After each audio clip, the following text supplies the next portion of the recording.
Okey. Soalan 9 untuk bahagian yang kedua. Raja 9 adalah satu cetusan yang menunjukkan kedudukan titik M. Kedudukan titik N tidak ditunjukkan. Alright, so kat sini dia kata titik M ni berada pada, pada sini, right? So, tengok soalan dia. Kedudukan titik N adalah sama baris dengan titik M. N sama baris dengan titik M. Tuliskan koordinat titik M. Mana titik M? Titik M adalah 1,5. Kenapa saya sebut 1,5? Kalau kita baca dalam abjad pun kita akan sebut X, Y. Okey? Z. X, Y, Z. So, kita akan mula dulu dengan paksi X, kemudian baru paksi Y. So, paksi X adalah 1, manakala paksi Y adalah 5. So, titik M adalah 1, 5. Okey. Soalan yang kedua, tandakan pada carta statusen kedudukan titik N. Dia suruh tanda. So, bila dia kata N adalah sebaris dengan M, maka sebaris line ini daripada sini rapatlah sampai sini, itu adalah kedudukan titik N. Tapi kita hanya tambahkan satu sahaja. So, tambah satu. Dia nak satu saja kan? Tandakan. So, tandakan kat sini. Kita tandakan dekat sini. So, N. Okay? Tandakan N dekat sini. Alright. So, dia tanya lagi. Yang ketiga, tuliskan satu koordinat yang mungkin bagi titik N. Sebab titik N adalah sepanjang ni. So, kita tambahkan satu koordinat. Kita dah letakkan tadi kan. N kita letak kat situ kan. Sebab N adalah sepanjang daripada sini sampai sini ni. Maksud dia sepanjang garisan ni. Tapi kita tandakan satu sahaja. So, bila dia nak suruh kita baca, tuliskan satu koordinat yang mungkin bagi titik N. Jadi, kita kena baca yang ni lah. 5, 5. Sebab dah kita tanda tang sini kan. So, kita kena baca yang ni. 5, 5. Okey, so kita pun tulislah. 5, 5. Persoalannya, salah tak cikgu kalau saya tulis 6, 5? Tak salah sebab dia masih sebaris. Kalau awak tulis 8, 5 pun tak apa sebab dia masih sebaris. Okey, seterusnya soalan nombor 10. Okey, soalan nombor 10 dia kata, jadual 10 menunjukkan isi padu air di dalam 2 buah baldi P dan Q. Okey, so P dia bagi 5.6 liter. Q dia kata separuh daripada baldi P. Okey. Soalan 1 Roman. Nyatakan isi padu air dalam baldi P dalam mililiter. So, bila dalam mililiter, biasanya memang kalau kita lukis pun kita tahu. Okey, mililiter. Right, so mililiter. Kita bahagi macam ni. So, di belakang ni mesti 3 kosong kan. So, satu nombor dah ada. So, tambah je lagi 2 kosong. So, dia akan jadi 5,600 mililiter. Okay, so takutlah sekali ada yang tak jelas. So, saya bagi betul-betul. Okay, tandakan kat sini. So, selepas garisan ni sepatutnya dia mesti ada 3 nombor. Ingat tak jadual T? So, dia mesti ada 3 nombor. So, satu nombor dah ada 6. So, yang tak ada di belakang ni je lah. Kosong-kosong. So, dia jadi 5,600 mililiter. Okay, soalan yang kedua. Berapakah isi padu air dalam baldi Q? Okay, ni baldi Q. Separuh tu maksud dia apa? 1/2. Daripada, ingat tak? Darab. Baldi P. Berapa baldi P? 5,600 ml. Okey. So, awak nampak tak? Ayat dia macam mana saya tulis?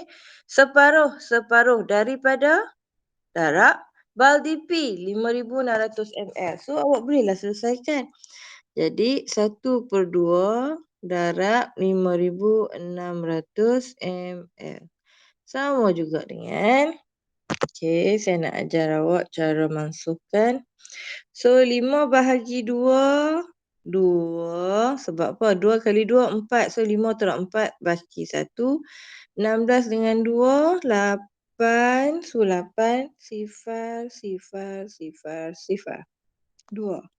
So, jawapan dia adalah 2,800 ml. Okey. Soalan seterusnya. Berapakah isi padu air dalam mililiter yang perlu dikeluarkan daripada P ke baldi Q supaya kedua-dua baldi mempunyai isi padu yang sama banyak. So bila nak kalau kata contoh setengah pelajar dia tak nampak. Oh berapa berapa. Okey, so saya bagi awak nampak dengan jelas melalui rajah. Allah.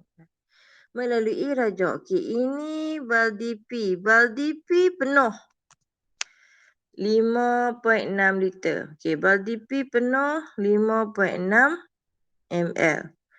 Okey, 6.5 ml. 5,5 ribu. Okey, sekejap. Nak bagi mudah nampak. Kecilnya cikgu lukis. Okey, sekejap terkejut besar sikit. Okey, ini baldi P. 5,600 ml. Okey, ini baldi P. Sekarang ni baldi Q. Okey, dia sama besar juga baldi. Tapi kandungan dia adalah separuh. Baldi P penuh, baldi Q hanya separuh sahaja. So, separuh. Berapa baldi Q? 2,800 ml. Ini Q sebab Q adalah separuh baldi P. So, bila separuh bererti kalau awak tengok dekat sini. Okey, bila dia kata separuh bererti yang lebih tu adalah separuh. Nampak tak? Okey, inilah yang lebih dia sekarang ni. Ini dia yang lebih separuh. Jadi berapa nilai separuh tu? Nilai separuh tu adalah 2,800 ml. So yang separuh ni lah yang kita nak bahagi sama banyak supaya kita tuang dalam bekas Q, dia akan jadi sama-sama separuh. Separuh untuk Q, separuh untuk P. So nampak tak? So, jadi baki yang 2,800 ml ni, baki dia kita bahagi dua. So dapat berapa? Okey, 2. Okey, 2 bahagi 2, 1. 8 bahagi 2, 4. Sifar, 2. Okey, so jawapan dia adalah 1,400 mililiter. Nampak tak ni? So, yang baki ni tadi, yang baki ni, semua ni bahagi kepada 2, okey? Bahagi kepada 2 bahagian. So, 1 bahagian untuk P, 1 bahagian lagi masukkan untuk Q. So, samalah nanti. Okey, next soalan nombor 11. Okey, soalan nombor 11 dia kata Raja 11 menunjukkan beberapa keping kad. Okey, cari peratusan kad gambar buah pisang. Okey, semua ada berapa kad? 1, 2, 3, 4, 5. Okey, ada berapa baris? 1, 2, 3, 4. So, 5 kali 4 semua ada jumlah 20 kad. Okey, jumlah 20 kad. Nah, sebab kita nak kena tahu juga berapa keping semua kad tu. So, 20 kad. Okey, cari peratus kad gambar buah pisang daripada semua kad. Pisang ada berapa? 1, 2, 3, 4. So, pisang ada 4 kad sahaja. Daripada semua sekali tadi kita kira ada berapa? Daripada semua sekali ada 20 kad. Jadi bila dia nak peratus, maka kita kena darab dengan 100%. Okey. So bila kita darab dengan 100%, bolehlah kita dapat jawapan. So nak mudah. Okey, saya ajak awak masukkan. 100, potong dulu 1 di belakang, potong 1 di belakang. Okey. Okey, 1 potong 1 sifar di atas, potong 1 sifar di bawah. 10 bahagi 2, 5. 2 bahagi 2, 1. So, apa yang tinggal? 4 darab 5. So, 4 darab 5 dapat 20. Jadi, 20%. Okey? Itulah jawapan dia. Okey, next. 2. Soalan nombor 11, 2 Roman. Peratusan kad gambar buah anggur daripada semua kad itu adalah 40%. Berapakah bilangan kad buah anggur yang tidak ditunjukkan? Maksud dia kata jumlah semua kad anggur adalah 40%. Jumlah semua kad anggur adalah 40%. So 40% ni mewakili berapa keping?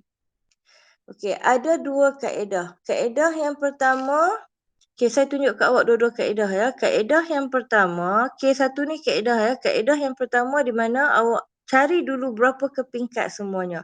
So, 40/100 darab dengan 20 kepingkat. So, 100 tadi kita tahu 5, 20 tadi kita tahu 1. Okey. So, sekarang bahagi saja. 40 bahagi 5 dapat 8 kepingkat. Ini kaedah yang pertama 8 kepingkat anggur. Okey, 8 kepingkat anggur.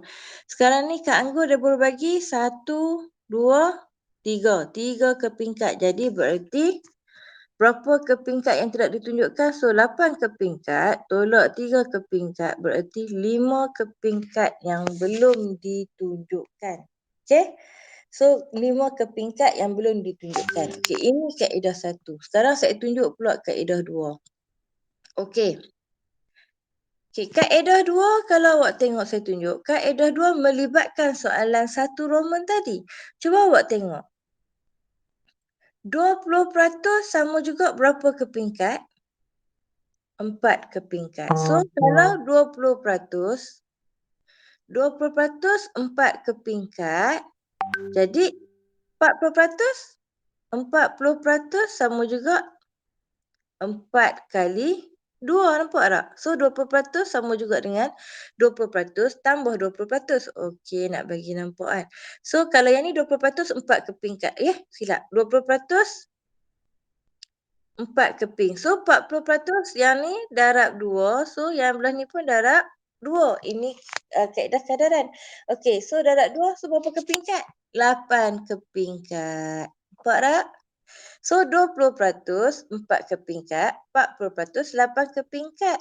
Yang dah diberi tadi anggur 1, 2, 3. So, ambil balik 8 kepingkat ni. Tolak dengan 3 dapat 5 keping. Cuma beza dia kat sini, awak beza kaedah 1 dengan kaedah 2 kat sini, awak ambil tu 40% tu darab dengan keseluruhan.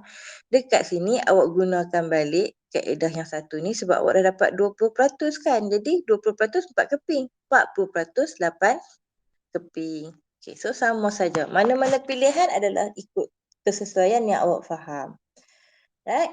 Okay, next soalan nombor 12. Soalan nombor 12 saya kata Raja 12 menunjukkan sebuah kuboid.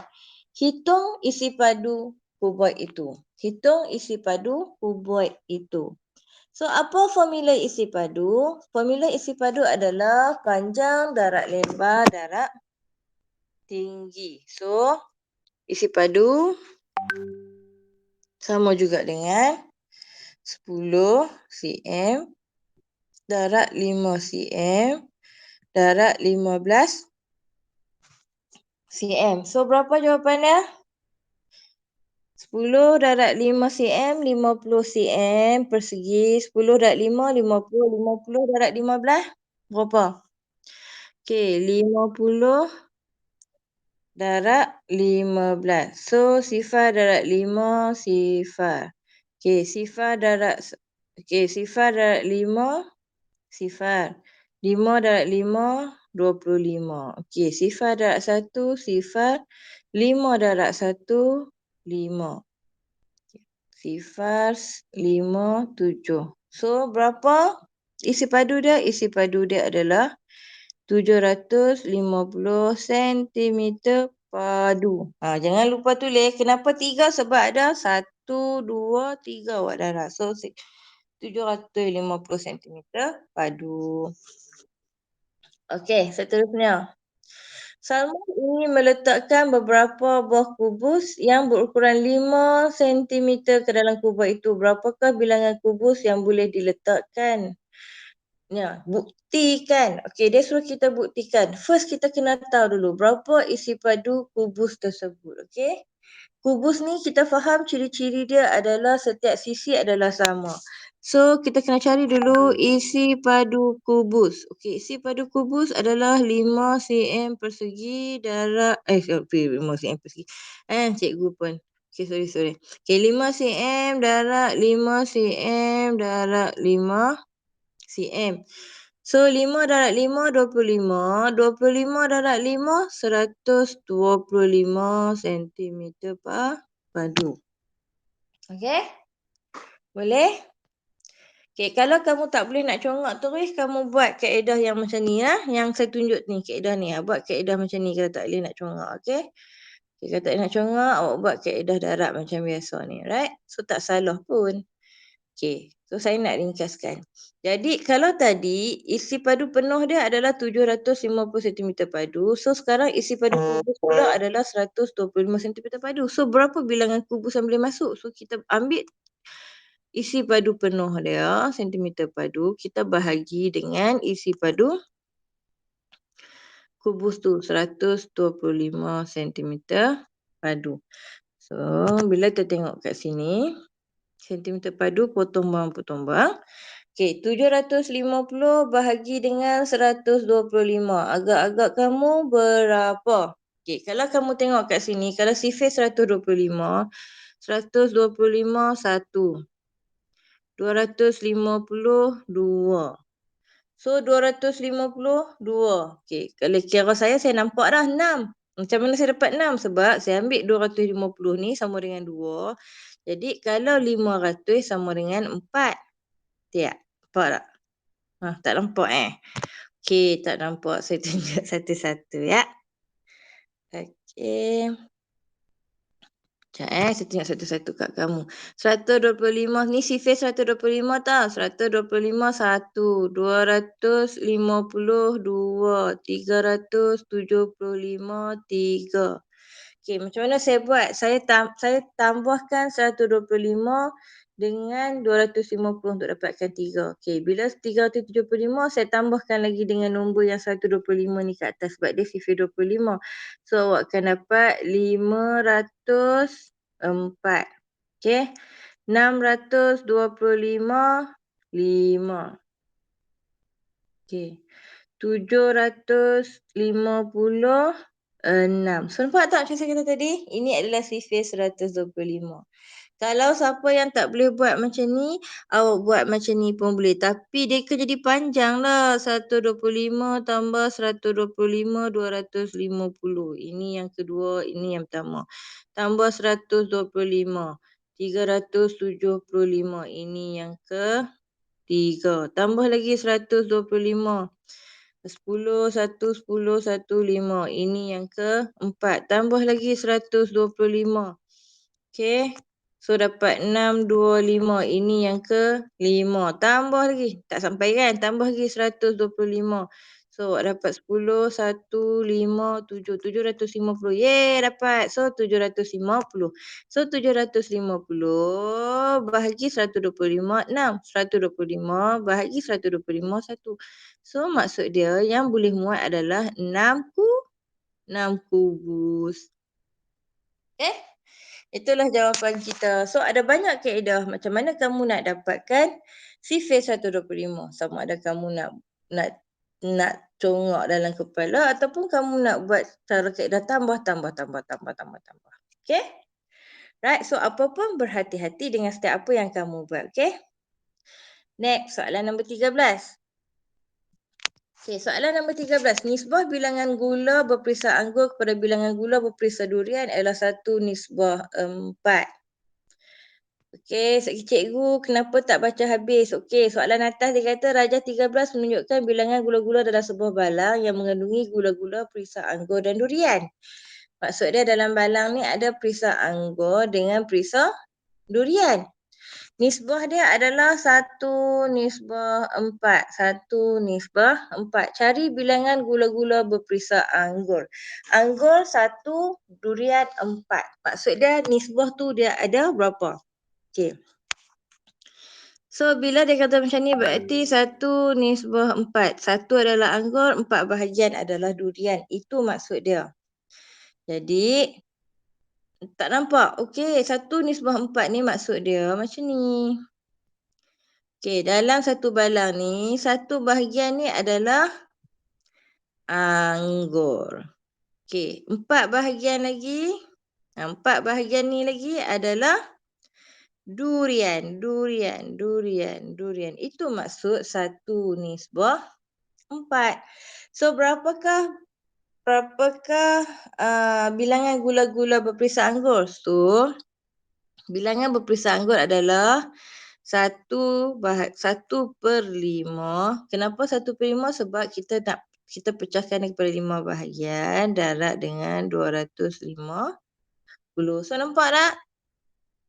Okey, kamu nampak tak macam mana? 1/4 sama juga dengan 1 bahagian daripada 4 bahagian durian. So berapa semua pecahan dia? 5. So 1/5 darab 250. So 5 bahagi 5 1. 25 bahagi 5 5. Sifar bahagi sifar sifar. So 1 darab 50 dapat 50 biji gula-gula berperisa anggur. Okey, seterusnya. Cari bilangan gula-gula berperisa durian. Okey, satu bahagian adalah anggur di mana 50. So berarti satu bahagian 50. Kalau 4 bahagian so 50, 50, 50, 50. Terpulang. Nak mudah? Ambil 50 darab 4. Dapat 200. Nak tambah pun boleh. 50 tambah 50 tambah 50 tambah 50. Sebab kita tahu satu bahagian adalah 50. So mana-mana kaedah pun boleh. Okey, hitung beza antara bilangan gula-gula berperisa anggur dan bilangan gula-gula berperisa durian. Bila dia kata hitung beza, beza ni menunjukkan operasi tolak. So 200 tolak 50. So berapa beza dia? 150. Okey? Seterusnya, soalan nombor 14. Rajah 14 menunjukkan panjang bagi 6 batang kayu. Okey? 6 batang kayu. Apakah mud? Mud itu merujuk kepada kekerapan. So, kayu mana? Panjang mana yang paling kerap diguna? Kalau tengok kat sini, paling kerap diguna adalah 30 cm. So, tulislah apakah mud? Mud dia adalah 30 cm. Itulah ukuran panjang kayu yang paling kerap digunakan.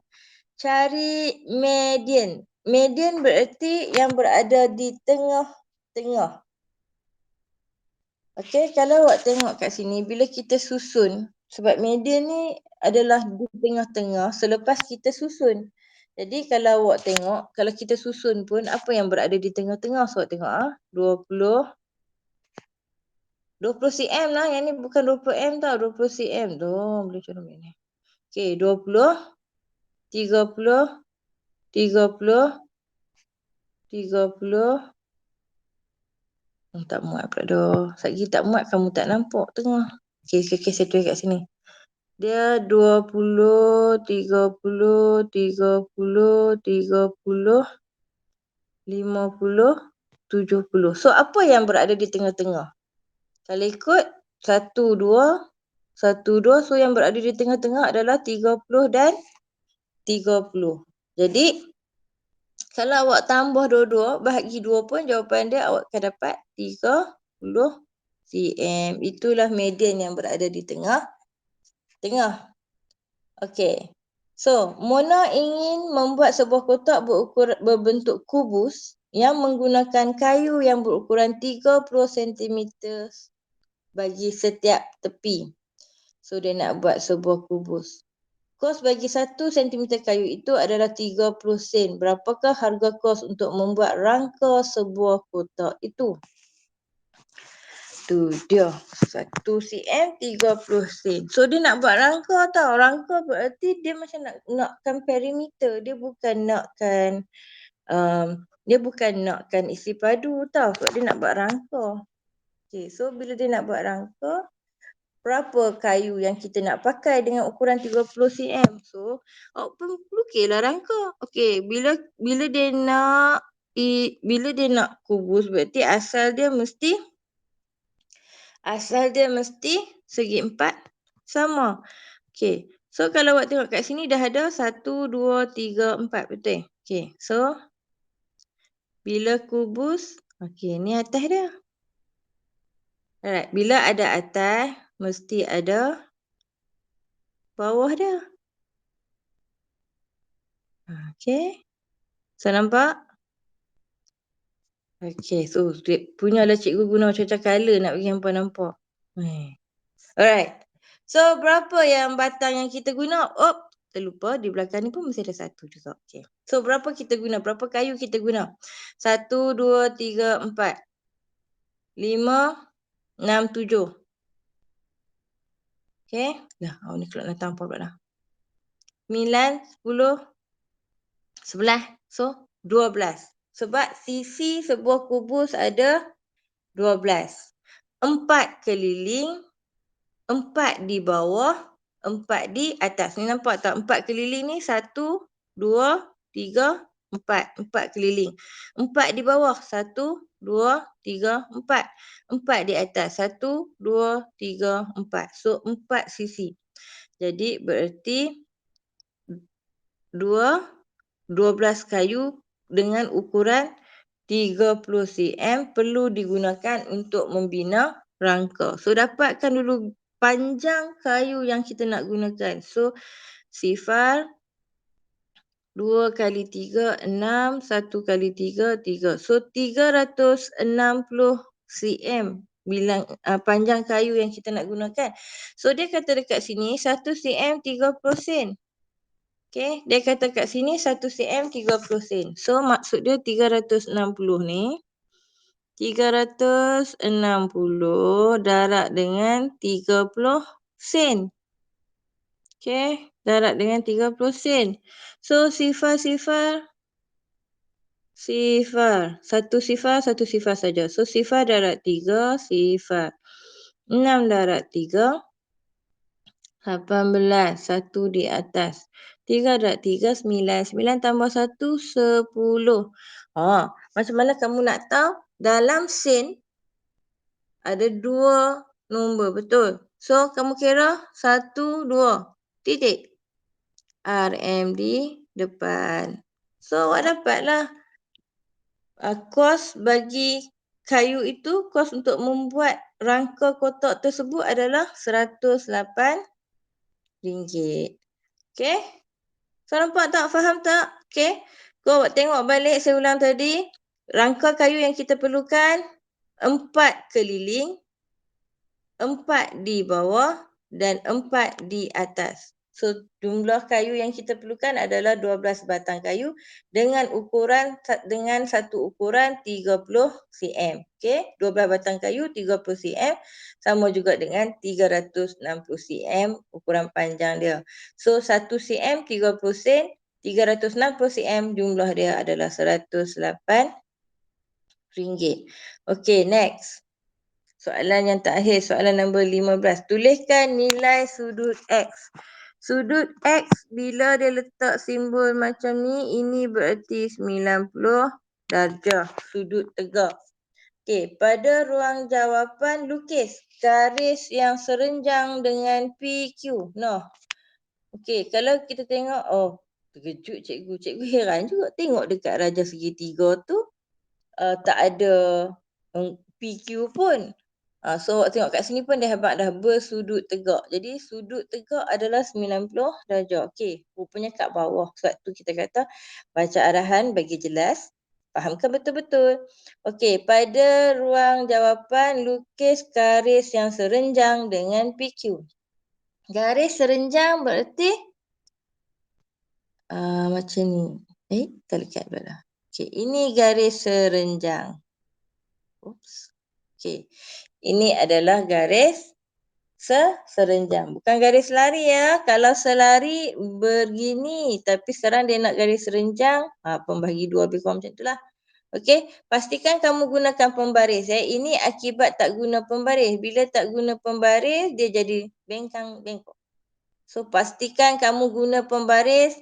Letak betul-betul pembaris tu. Okey, letak betul-betul hujung pembaris tu bagi kena line ni. Okey. Letak betul-betul hujung pembaris bagi kena line PQ ni. Ni kata pembaris tu kan bagi kena line PQ. Lepas tu gariskan di atas dia tu. So, barulah awak akan dapat garis serenjang. Sebab garis serenjang tu dia macam bersudut tegak kiri dan kanan. Okey. Dah habis? Saya harap kamu semua faham, tonton elok-elok, kalau tak faham boleh ulang. Sebab itu tujuan kita buat dalam video supaya kamu boleh ulang dan ulang. Okey, terima kasih. Jumpa lagi next time.